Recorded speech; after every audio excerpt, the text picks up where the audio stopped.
సూర్యుడు అస్తమించి రాత్రి అయ్యెను. హనుమంతుడు తన శరీరమును సంక్షేపించి పిల్లి అంత ప్రమాణముతో మారి చూపరులకు ఆశ్చర్యము గొలుపునట్లుగా లంకలో ప్రవేశించెను.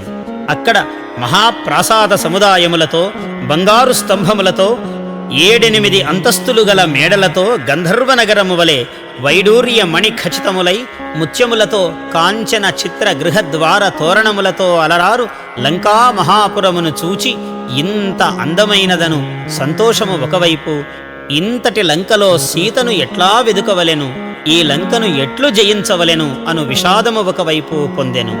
అప్పుడు నక్షత్ర మండలీ మధ్యగతుడై తన వెన్నెల వెలుగుల చాందినీలతో లోకమును కప్పివేయుచు తనకు సహాయము చేయుటక అన్నట్లు చంద్రుడు సహస్ర కిరణుడై గగనమున దర్శనమిచ్చెను. Please subscribe to our YouTube channel. Like and share this video.